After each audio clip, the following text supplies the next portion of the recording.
Dando sequência aí no que a gente falou semana passada, nós falamos do processo inflamatório. Aí eu mostrei para vocês, né, a parte lá das estaminas e prostaglandinas, e depois eu falei um pouquinho do sistema complemento. Eu só não entrei nas proteínas do sistema complemento. O que eu falei para vocês é que lá na parte da aula de feridas, essa é uma aula extremamente importante, mas nós não vamos abordar essa parte amanhã. Vamos aproveitar e trazê-la para hoje. Quando a gente pensa numa cicatrização, pouco importa qual seja a cicatrização, tá? Por exemplo, o paciente no pós-operatório, você torceu o tornozelo, estou com dor nas costas, vou pegar aí a Malena semana passada, professor, fui para academia, fiz um exercício errado, estou com uma dor muscular, sempre vai entrar nesse processo aqui, tá? Sempre. E aí nós vamos ter uma fase precoce, que é uma fase inflamatória, uma fase intermediária, que seria a da proliferação, e uma fase final seria da remodelação. Fase intermediária e fase final é quando tem lesão. Ok? Então vamos pegar o exemplo. O indivíduo torceu o pé, né? O indivíduo teve uma lesão muscular propriamente dito, não apenas uma contratura, sei lá, teve aí rompimento de fibra muscular, tá? Então aí entra nesses aspectos. O que nos interessa hoje é só essa parte aqui. O que eu quero que vocês entendam é que nós vamos ter na fase precoce dois aspectos, ok? Hemostasia e inflamação. Então já vamos até abordar já o trabalho de vocês. O trabalho de vocês. Quando a gente pensa numa fase precoce, né, nós vamos pensar na hemostasia e na inflamação, tá? Quando nós pensamos numa fase intermediária, nós vamos trabalhar com proliferação. Então a neoangiogênese ou angioneogênese, né, é a formação de novos vasos sanguíneos. Mesmo que não tenha algum rompimento tecidual, pode ser que aconteça. Formação de tecido de granulação, que a gente vê lá na ferida, a epitelização e a síntese da matriz extracelular. Ok? E a fase final é a maturação deste colágeno lá na ferida. Então, quando a gente pensa nas fases de cicatrização, nós trabalhamos com estas três fases. Eu falei que eu não vou conseguir abordar com vocês, né, para não aprofundar demais na disciplina de amanhã. Tá? Nós vamos ficar parados aqui na disciplina de hoje. Eu não vou abordar muito isso aqui. Dependendo da cobertura, eu até falo um pouquinho da proliferação. Tá? Então aqui, quando eu penso na inflamação, então nós vamos trabalhar formação de coágulo e quimiotaxia. Como assim, professor? Formação de coágulo e quimiotaxia. Isso aqui é só complementando a aula da semana passada, tá?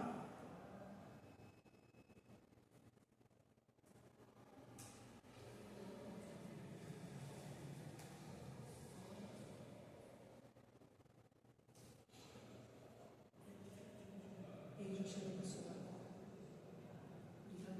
Ele já chegou no celular. Estou falando com você?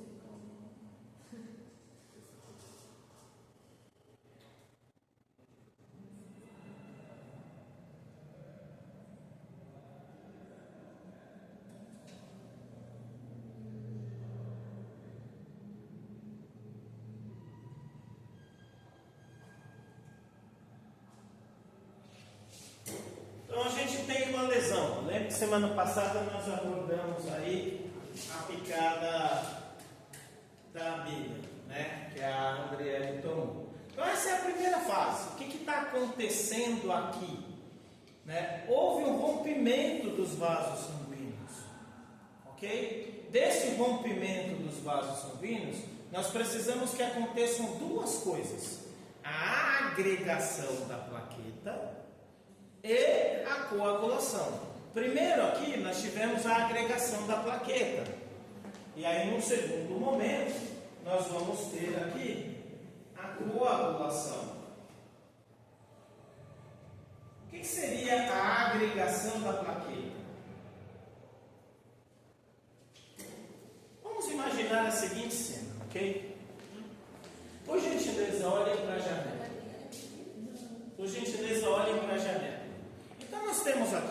janela, né? Nós vamos ter aqui na janela, nós temos as esquadrias, ok? Que é essa parte preta, e nós temos os vidros. Tudo bem? Beleza? Então nós vamos ter a esquadria e os vidros.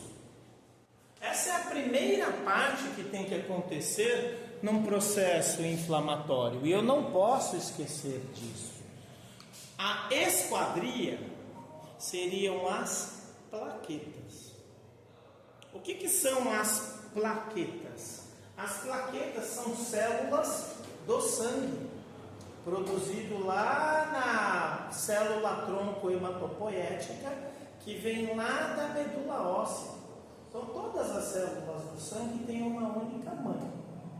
Qual que importa se é glóbulo branco ou glóbulo vermelho, ou se ele é plaqueta? Todos têm uma única mãe, que é essa célula tronco principal. Então quando eu penso em plaqueta, eu estou pensando nesta célula do sangue. Qual que é a função da plaqueta? A função da plaqueta é fazer isso aqui, ó. Fazer esta amarração. Eu preciso que haja esta amarração. Decora a plaqueta como uma rede, né? Mas quando a gente olha a janela, eu vou olhar para a plaqueta e vou imaginar ela exatamente como esses quadradinhos desta janela. Quem mora em casa, né, e uma casa com telha, sabe que às vezes bate vento muito forte no verão e destelha a casa. E aí o que você precisa fazer? Colocar as telhas em cima daquele suporte de madeira. Ok? Imagina essas esquadrias. Imagina o suporte da madeira, imagina uma rede como se fossem as plaquetas. As plaquetas elas vão se agregar formando uma rede, e aí no espaço entre essa rede, neste espaço, aqui neste exemplo eu estou colocando o vidro. O vidro aqui é a coagulação. A telha na sua casa é a coagulação. Então, quando eu penso em agregação plaquetária, ela é um fenômeno. E a coagulação, ela é outro fenômeno. E para ter coagulação, ela só vai acontecer de forma eficiente se eu tiver agregação das plaquetas. Se eu não tiver agregação das plaquetas, dependendo do tamanho da ruptura, do tamanho do buraco, do tamanho da lesão, não adianta. Não vai acontecer, porque aqui são outras células. Aqui é o fator genético número 9. Quem tem hemofilia tem problema nesse fator genético. Não consegue. Ele até tem a agregação das plaquetas, mas ele não vai ter a formação do coágulo. Então, quando eu estou nessa fase inflamatória, lá a pressão que eu fiz no seu braço, né, a técnica de Price, a gente não vai abordar aqui a técnica de Price, mas o que eu fiz com você foi técnica de Price. A primeira coisa que a gente faz é acabar com o processo de vasodilatação. Se eu acabo com o processo de vasodilatação, eu facilito esta agregação plaquetária. E aí o trabalho de vocês que eu estou pedindo para vocês é qual que é a diferença do antiagregante, e aí um exemplo muito comum é o AS, para um anticoagulante, um exemplo muito comum é o Clexane, a heparina. São medicamentos totalmente diferentes. No final das contas, eu vou ver um paciente sangrando, mas são caminhos diferentes. Um vai atuar vai atuar, alguns deles atuam impedindo essa formação aqui, a formação de tromboplastina, outros vão impedir a formação de trombina, outros medicamentos impedem a formação de fibrinogênio. Inclusive, alguns pacientes, a gente, quando quer que coagule, a gente dá até vitamina K. E também precisa de uma boa nutrição. Olha o íon de cálcio aí. Mas eu não vou aprofundar aqui. Eu só quero que vocês entendam que na fase inflamatória, a primeira coisa que o corpo vai fazer é parar de sangrar. Vai ter a hemostasia. Hemo de sangue, estasia de interrupção deste sangramento. Até aqui, nessa primeira fase, pensando na hemostasia. Dúvidas? Beleza. Ok? Professor, aqui então eu tomo medicamento para hemostasia? Não, pelo contrário, aqui eu quero que aconteça. Por isso que eu ponho gelo, por isso que eu faço curativo compressivo, por isso que eu elevo, por isso que eu apertei, né, a sua mão e o seu punho. Aqui eu quero que aconteça a hemostasia. Eu quero. Só que se eu tenho um paciente que está tomando um antiagregante ou está tomando um coagulante, um anticoagulante, não vai acontecer. Por isso que vocês, enfermeiras, no pré, né, e enfermeiros, né, nós, enfermeiras e enfermeiros, no pré-operatório, a gente tem que fazer um interrogatório de que medicamento que você está tomando. Porque aí eu tenho que fazer a interrupção.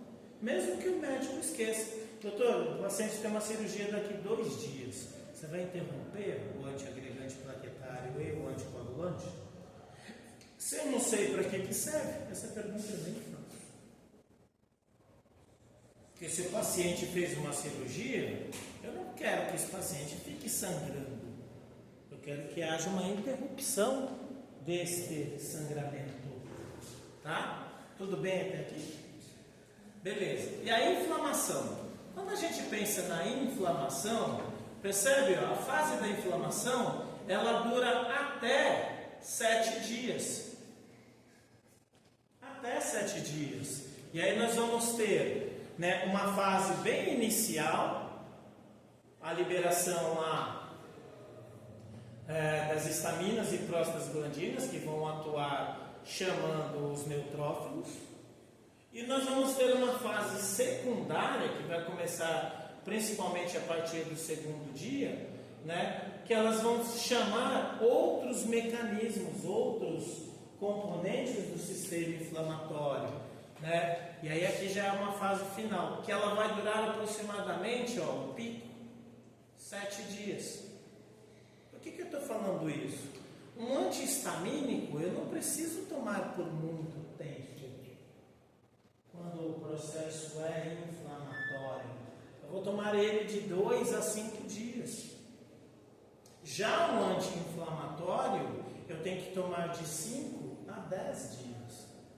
E é muito comum o paciente, quando ele chega lá no 3º, 4º dia, em que ele já não sente mais os sintomas, ele interrompe o uso do medicamento anti-inflamatório.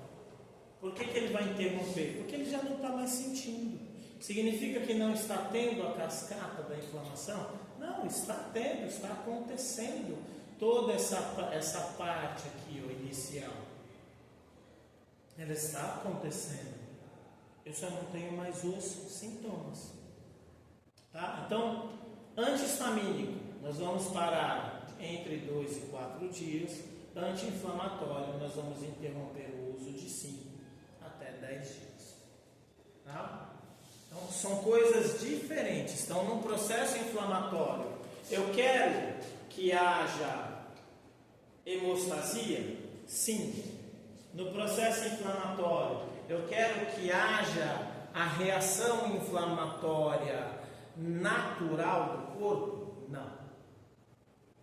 Repetindo, no processo inflamatório, eu quero que haja hemostasia? Sim, porque eu quero que pare o sangramento. No processo inflamatório, eu quero que haja reação inflamatória normal? Não. Porque a reação inflamatória normal vai ter vasodilatação, vai ter acúmulo de líquido na região, acúmulo de células imunológicas na região. Como tem acúmulo de líquido e acúmulo de células, vai ter um aumento da pressão local, e não é pressão arterial, é pressão entre o tecido. Imagina um ônibus lotado, né? E aí o aumento dessa pressão vai fazer com que haja dor, e aí a dor leva à perda da função. Vou pegar o seu exemplo semana passada. Professor, enquanto eu estava doendo eu não conseguia fazer nada, não conseguia nem tomar banho direito, porque estava doendo muito, porque é um processo de edema, um processo de dor que leva à perda da função.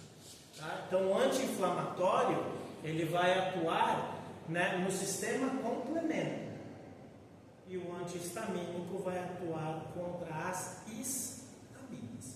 São coisas diferentes. E eu não quero que haja interrupção da hemostasia. Vamos ver o filminho rapidinho.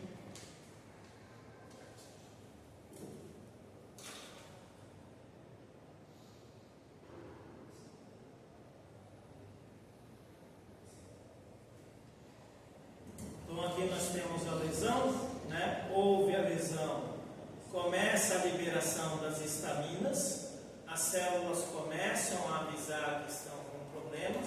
Olha aqui o sangramento. Eu quero que acabe este sangramento. Eu não quero que ele perdure. E para acabar o sangramento, qual que é a primeira coisa que vai acontecer? São essas células branquinhas aqui, as plaquetas. Quando eu falei para vocês, né, que imagina o vidro, ó, eu preciso fechar esse buraco. E tanto as plaquetas quanto a cascata de coagulação, elas vão atuar aonde? No vaso sanguíneo. Só a plaqueta vai atuar fora do vaso sanguíneo? Não. A cascata de coagulação vai atuar fora do vaso sanguíneo? Não. As plaquetas é uma das células do sangue, e a cascata de coagulação ela só vai fechar a rede que as plaquetas formam. Eu quero que isso não aconteça. Pelo contrário, eu quero que isso aconteça. Por quê? Porque o sangue ele é o sangue ele é tóxico. Eu não quero o sangue fora dos vasos sanguíneos. Eu não quero, porque o sangue fora dos vasos sanguíneos levam à lesão das células dos tecidos que estão fora desse vaso sanguíneo. O sangue ele é extremamente tóxico. Então eu quero que isso aconteça. Qual é o nome deste processo? Hemostasia. Para ter hemostasia, eu preciso, primeiro, a agregação das plaquetas, que é formar a rede.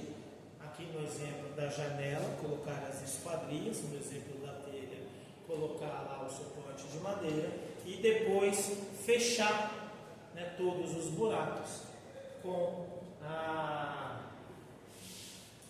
a fibrina, tá? Diga. No caso da hemofilia, quando tem esse sangramento, as plaquetas não conseguem fazer esse trabalho? Não, a hemofilia não atua nas plaquetas. A hemofilia não atua nas plaquetas. Não. A hemofilia atua aqui, na cascata de coagulação. A cascata de coagulação, tá vendo? Ela é depois das plaquetas. Eu tive a lesão. A lesão levou a um rompimento do vaso sanguíneo. Para parar de sangrar, a primeira coisa que acontece é as plaquetas formar uma rede de proteção. Ok? E aí depois que essas plaquetas formaram a rede, eu consigo preencher essa rede com esse fibrinogênio. Que são proteínas que vão formando, imagina como se fosse um reboco. Tá, então tem a rede, Isso, Tipo assim. exatamente. A hemofilia não tem isso aqui. Não tem a cascata. Porque é uma cascata. Precisa desse para formar esse, e aí esse em contato com esse vai formar esse em contato com a vitamina K e com cálcio vai pegar esse e formar esse. Então eu preciso desse forma esse. Aí esse daqui em contato com esse forma esse.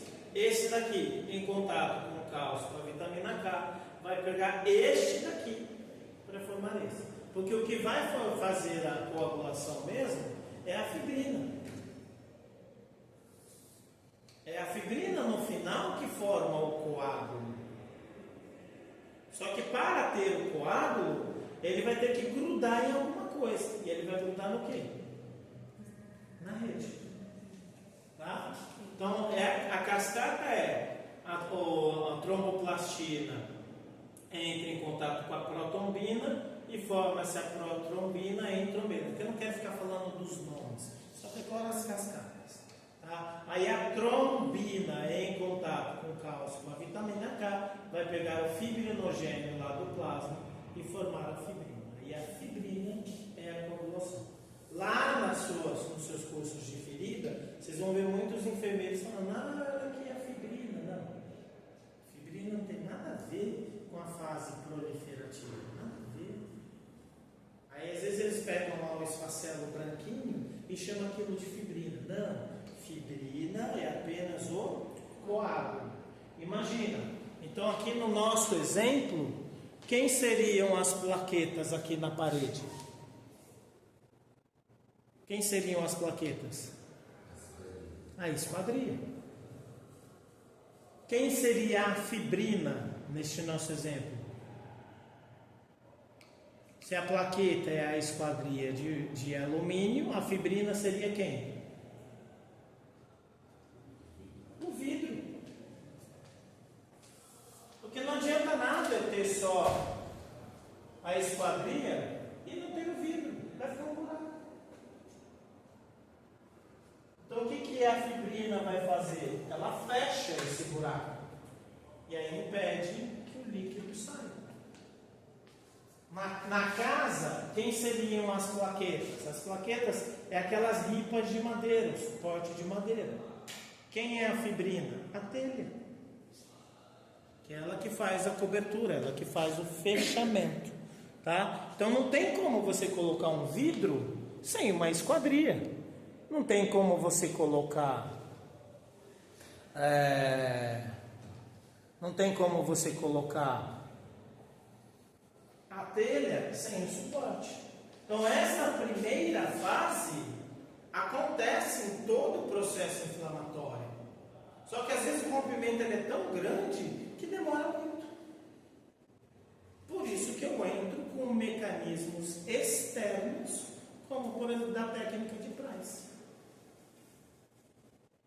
Aí eu entro lá com o curativo compressivo. Foi exatamente o que eu fiz em você. Vocês viram na prática.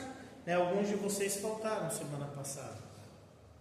Na prática eu mostrei para vocês. Faz um primeiro o curativo bem apertado, até gerar um incômodo. Você vai demorar de 5 a 15 minutos. Depois você desfaz esse curativo e aí refaz ele, né, apertado, mas não tanto quanto o primeiro. O primeiro seria quase que um tourniquet. Ok? Eu quero que isso aconteça? Sim, eu quero que isso aconteça. Por que eu quero que isso aconteça? Porque se isso não acontecer, vai ficar vazando. E eu não quero que continue vazando. Então, para não continuar vazando, o que vai acontecer aqui? Ó, tá vendo as plaquetas formando a rede? Ó, para tapar o buraco. Aí depois que as plaquetas formam a rede, percebe que ficou mais fechado?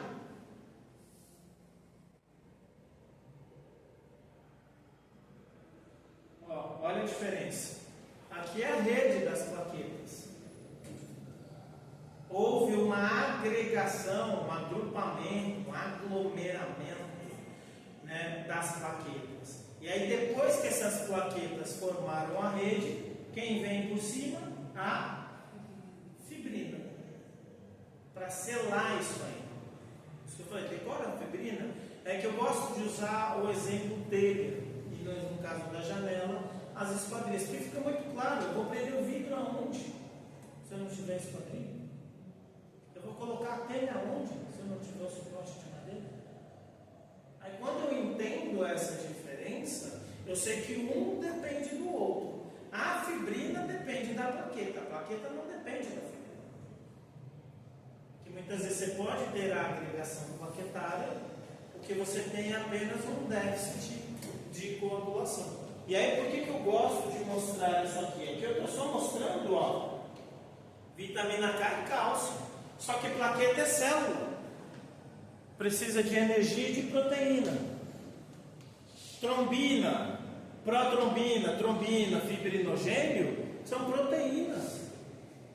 Eu preciso de proteína. Não adianta nada. Se o paciente não estiver bem nutrido, esquece. E aí o trabalho de vocês é vocês entenderem a diferença de um antiagregante para um anticoagulante. São coisas totalmente diferentes. São medicamentos diferentes, porque são processos diferentes. E se eu tiver um paciente que está tomando um anticoagulante ou um antiagregante, a cicatrização dessa pessoa é mais difícil. Bem mais difícil. Porque não vai parar de sangrar. Tudo bem? Então aqui eu tomo um medicamento para essa primeira fase.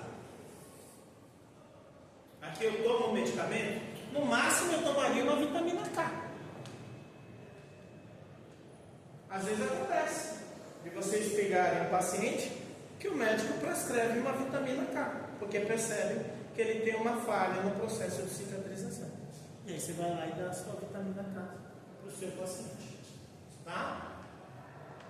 Aí continua o processo. Beleza. Então essa é a primeira fase. Ó, primeira fase. Hemostasia. Beleza, é a primeira coisa que o corpo quer. Pare de sangrar. Segunda fase. Vamos reparar os problemas que aconteceram. Diga, Kaique. Uma da pessoa com desejo de vitamina K. Mas uma pessoa diabética. Não, aí o diabetes é um outro mecanismo. É outra dificuldade. Um diabetes descompensado. Decora da seguinte forma: o sangue de uma pessoa normal é um chocolate, é um Toddy, um Nescau, ok? Você bate lá no seu copinho. O sangue de uma pessoa diabética descompensada é um milkshake. Decora dessa forma. Você entende dessa forma? Você entende que o sangue milkshake ele é mais grosso, ele é mais lento, ele é mais viscoso. Então todo esse processo é mais dificultado. Não funciona. Todas as células estão chegando ao centro. Mas aqui nós não estamos falando nada do diabetes. Tá? A inflamação. O que é a inflamação? É essa fase aqui. Ó. O vídeo que eu vou mostrar para vocês vai ser essa que vem até o número 2 aqui, parando no número 4. Mas as coisas acontecem simultaneamente. Aqui nós vamos ter as células locais que vão avisar, e aí foi o perfume da Amanda, que eu fez semana passada, e logo na sequência vem a continuidade do processo inflamatório. Então, neste primeiro momento aqui, ó, quem que eu tomo? Anti-inflamatório ou anti-histamínico? Anti-histamínico. Tá? Todas as vezes o médico vai prescrever anti-histamínico? Não, porque às vezes o processo inflamatório é simples. Então você não precisa sobrecarregar o corpo. Ok? Mas posso tomar um anti-histamínico? Sim, foi por isso que eu falei para a gente conversou. Pode tomar esse medicamento. Ali tem anti-histamínico. Aqui nós vamos tomar de 2 a 4 dias. Vamos pensar aqui, por exemplo, sai de uma ferida e pensa no nariz irritado. nós vamos ter um monte de pessoas aqui na sala. Por que o médico dá antihistamínico? Justamente para impedir o edema local. Porque se o nariz incha, se as células internas do nariz incham, o ar não passa. Tá? Então aqui, antihistamínico. Ok? Olha lá o que esse faz. Olha o aumento da vascularização.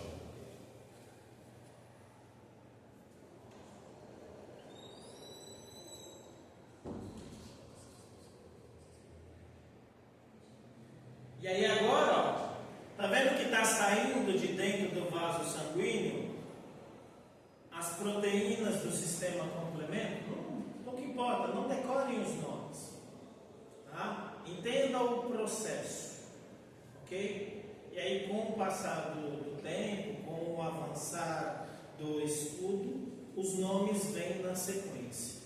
É muito errado tentar decorar um nome difícil antes de entender o processo. Aqui é o processo o quê? Inflamatório. Histamínico, ele é local. Inflamatório, ele é sanguíneo. Aí aqui eu vou tomar quem? Agora, um anti-inflamatório. Só que, o que a gente já faz? Eu já sei que isso vai acontecer. Então eu não espero 2, 3 dias depois da lesão. Eu já entro com anti-inflamatório o mais rápido possível de quando acontece essa lesão. Porque essa parte aqui que nós estamos vendo, ó, vai fazer com que haja o quê? Isso aqui, ó.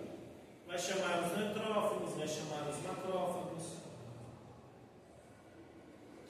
Tudo vem através desses elementos químicos que vão atrair. Ó, agora começa a ter um monte de glóbulos brancos, tá vendo? Os glóbulos brancos para o local da inflamação. Tá? Então, por que eu entro, e aí já começando a aula da semana que vem, por que eu entro com o medicamento mais rápido possível? Porque nós temos algo chamado de concentração plasmática mínima para que a droga comece a fazer efeito. Eu preciso de um mínimo necessário. E demora um certo tempo para o corpo atingir este mínimo necessário que circula no plasma. E aí já vamos avançar no segundo conceito da próxima semana: dose de ataque. É por isso que eu falei para você, toma 2. E aí a partir do próximo, toma 1 de 8 em 8. Por quê? Porque o primeiro nós entramos com dose de ataque. Muito comum as pessoas acharem que dose de ataque é só para antibiótico. Não. Pode usar dose de ataque para um monte de coisa.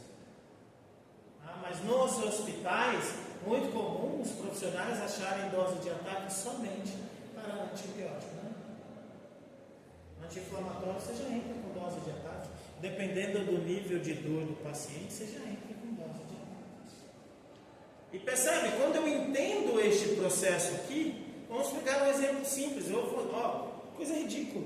Vou fazer uma tatuagem. Eu já tomo os medicamentos antes da sessão. Vou para o dentista. Eu já tomo os medicamentos antes da sessão. Eu vou fazer uma cirurgia. O paciente já toma o anti-inflamatório, e aí também pensando no antibiótico, antes do procedimento. Eu estou um tempão sem treinar, estou meses sem treinar e eu vou voltar a treinar. Eu já tomo anti-inflamatório antes do treino, porque eu sei que depois do treino eu vou sentir dor. Porque eu já sei que vai ter a lesão. Então eu já entro impedindo a ação, a reação inflamatória, a lesão que eu já sei que vai acontecer. Eu não espero a lesão acontecer para depois entrar com o medicamento. Eu já entro com o medicamento antes. Porque se eu entendo o processo, eu consigo trabalhar, né, no preventivo. Para que eu vou fazer meu paciente sentir dor? Para quê? E aí você pega um paciente num pós-operatório. Às vezes você pega uma prescrição que está lá o anti-inflamatório, se necessário. Você fala, meu Deus do céu, o que passou na cabeça desse médico para escrever se necessário? E aí às vezes você pega o plantão e nenhum enfermeiro deu. Você fala, meu Deus do céu, o que passou na cabeça desses enfermeiros que não deram medicamento para esse paciente? E aí a pessoa está com dor. Você fala, nossa, por que você está com dor? Porque eu estou sendo atendido por vocês, por isso que eu estou sentindo dor. Diga, Guilherme.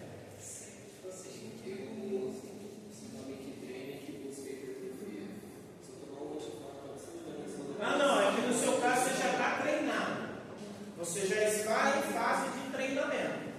Não, estou falando de repente que você tem o seu nível de treino. O treino foi só um exemplo. Vamos supor que você pare de treinar e fique aí 6 meses, até o final do ano você não treina mais. Aí nas férias do final do ano você encontra tempo. Putz, vou voltar para a academia. Neste momento vale a pena. Somente neste momento. Por quê? Porque o corpo ficou um tempão sem treinar. Ele já desacostumou, né, do impacto do treino. E aí nessa primeira semana vale a pena. Por quê? Porque aí você consegue treinar sem ter aquela interrupção. Aí é bem nível hard de fisiologia dos exercícios. Tá? Não é no seu caso agora. Você até pode, por exemplo. É que como você faz treino de hipertrofia, ele não tem um ciclo. Se fosse treino de força ou um treino para um atleta profissional, você também pode tomar um anti-inflamatório quando ele está chegando próximo no nível, né, do máximo da força e do máximo da resistência. Como, por exemplo, vou pegar o exemplo do futebol. Eu vou treinar o meu time para ele estar, muito bem da metade para o final do campeonato. Quero que no final do campeonato ele, na Copa do Mundo, eu treino o meu time para ele estar ótimo no final da Copa do Mundo. E não ele começar muito bem e depois chegar no final. Aí é nível hard de fisiologia do exercício. Esquece isso. Pensa só nesse exemplo. O exemplo foi você parar de treinar. Puxa, eu estou meses sem treinar e vou voltar a treinar. Vai ter lesão, vai ter inflamação. Tá? Mais comum é o exemplo, né? Vou lá na manicure. A manicure é uma açougueira. Eu vou, sei lá, fazer uma tatuagem, colocar um piercing, vou no dentista, vou fazer uma cirurgia. Às vezes o médico não prescreve anti-inflamatório antes da cirurgia. Mas você mesmo já entra. Já vou tomar um anti-inflamatório, né, antes da cirurgia, porque eu sei que vai ter a lesão e eu não quero sentir dor. Oi? Isso é uma farpa que entrou no dedo. Que delícia, o que é isso aí? Ele tem 1 ano só, coitado. Que delícia. Mas quando tá assim, amarelinho em volta, porque já tá infeccionando, Então, ou ainda está inflamado? Normalmente a cor, o colorido, verde, amarelo, né, preto, branco, normalmente indica um quadro infeccioso. Normalmente indica também um quadro infeccioso. Neste exemplo aqui, vale a pena fazer o processo, neste exemplo aqui, vale a pena fazer o processo de compressão? Seria indicado fazer a compressão, como foi feito no André? Porque o objetivo da aula é esse, eu bater no olho nisso e falar assim, o que eu posso fazer como enfermeiro para melhorar esse processo? O médico ele só tem uma ação, ok? Você passou no médico, você só tem 2 possibilidades, ou o médico te dá remédio, ou o médico te dá remédio e faz uma cirurgia, ok? Não existe uma terceira possibilidade para a atuação do médico. O médico tem um limite dele. E aí você, como enfermeiro, você recebe a prescrição. Ok, eu vou administrar o medicamento prescrito pelo médico. A minha pergunta como enfermeiro para vocês, meus colegas, só? Você só vai administrar o medicamento? Não há mais nada que você possa fazer? Caberia aí uma técnica de price local? Lembrando da técnica de price, o que eu fiz na Adriana? Eu acho que sim. Claro que sim. Claro que sim. Porque o que eu preciso que aconteça aí? Tirar todo esse excesso. Essa farpa não precisava sair antes? Mas é óbvio que ela tem que sair. Aí depois começa a ter. Claro que sim. Vocês tiveram microbiologia comigo, eu deixo um agente estranho no corpo? Claro que não. Então foi a primeira conduta que a Malena teve com a Andriele. Tira o ferrão. E aí a segunda conduta atua no mecanismo anti-inflamatório. Terceira conduta, tem sinais de infecção. Atua no mecanismo da infecção. São três ações que são independentes, mas que se complementam. A aula de hoje é isso, o objetivo é esse. Por isso que nós trouxemos da semana passada para cá. Semana passada, como a gente teve a revisão, vocês estavam cansados. Hoje não, hoje já está todo mundo mais revigorado. Né? Tomou até um banho e um chá. Só passou por nada. Então, mas por isso, vocês serão as enfermeiras. Dá mais trabalho? Claro que sim. Dá menos trabalho? Apenas anti-inflamatório local? Só? Não, filho, tem que ser anti-inflamatório sistêmico. Acabou de acontecer, cabe um antihistamínico? É que o antihistamínico ele tem outros mecanismos, a gente evita usar antihistamínico. Aqui eu não vou falar dos efeitos colaterais do uso contínuo de antihistamínico. A gente evita. Mas é possível usar anti-inflamatório, mesmo que seja uma criança de 1 ano? Claro que sim. Claro que sim. Você está lá no hospital, você conversou com um médico. O médico fala assim, não, Vitor, eu não vou usar anti-inflamatório sistêmico. Vou usar só o local. Ok. O que te impede de fazer a técnica de Rice aí? O que te impede? Quem te impediu? Não está na prescrição, pelo amor de Deus. Voa com as asas da enfermagem e não com as asas da medicina. Eu não sou médico, não sou eu que tenho que prescrever o medicamento. Mesmo sendo só uma pomada, um anti-inflamatório local, não é possível reverter esse processo com essa técnica? Oi? A farpa ainda está lá. Se a farpa ainda está lá, então mostra uma incompetência generalizada de todos os profissionais que atuaram em cima dessa pessoa. É o mesmo princípio da farpa estar lá, é o mesmo raciocínio que nós temos para o acesso venoso. O acesso venoso apresenta sinais logísticos. Qual que é a primeira coisa que eu faço? Arranco o acesso. Por que eu arranco o acesso? Não, melhora a resposta. Por que eu arranco o acesso? Infecção de coração. Não, melhora. Não, melhora.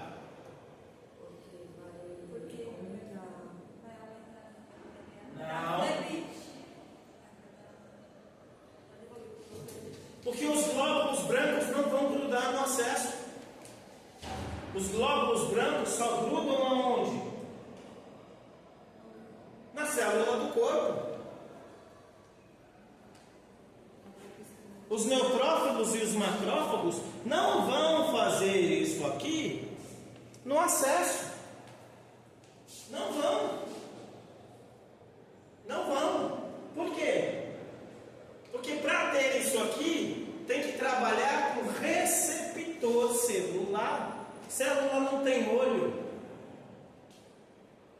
A célula trabalha com quimiotaxia, químio de componente químico e taxia de aproximação, e reconhecimento de membrana, de receptor de membrana plasmática.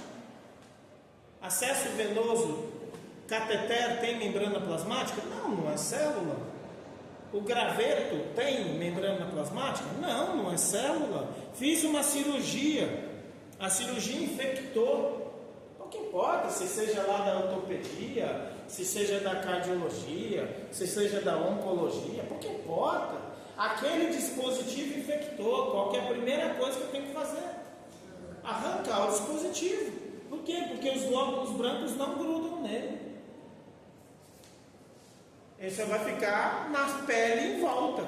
E aí eu vou ter lá, né, um componente que está produzindo micro-organismos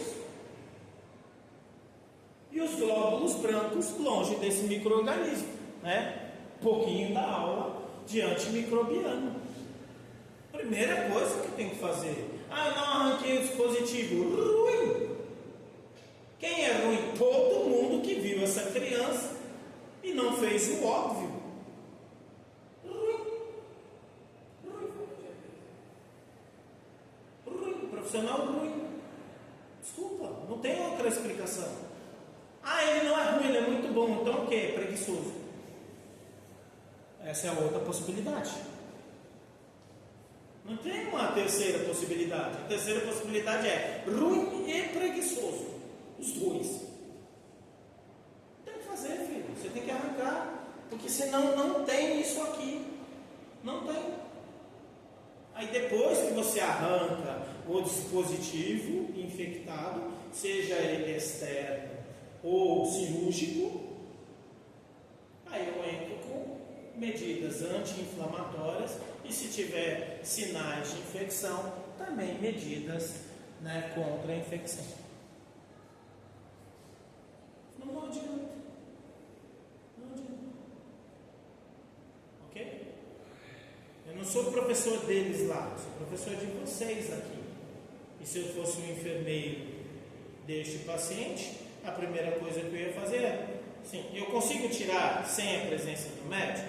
Se a resposta for sim, eu tiro. Se a resposta for não, eu faço, doutor, cirurgia. E aí cirurgia não necessariamente é centro cirúrgico.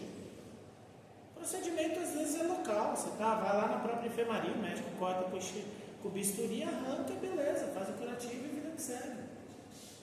Ah, eu não vou arrancar. Ok, vou conversar com o meu supervisor para conversar com o seu supervisor, porque você não está fazendo o seu trabalho. E quando você não faz o seu trabalho, interfere no meu trabalho. E pior, interfere na qualidade de vida desse paciente. Faça o seu trabalho. Se a minha resposta for, eu consigo tirar sem você, eu nem perco meu tempo falando com você. Eu já arranco. Só que vocês vão ver um monte de pessoas que não voam. Ah, não está na prescrição, por isso que eu não fiz. Ui, você é enfermeiro ou você é secretário? Você só faz o que está prescrito? Você não tem autonomia profissional, não? Quantas vezes você acha que eu não tomei bronca de fazer técnica de price? Por que você fez isso? Porque deveria ser feito. Mas quem mandou você fazer isso? Os meus conhecimentos e a literatura científica. Mas não está prescrito? Ok, não é um procedimento que depende da prescrição do médico. Mas por que você fez? Voltamos à resposta número 1. Porque era o necessário.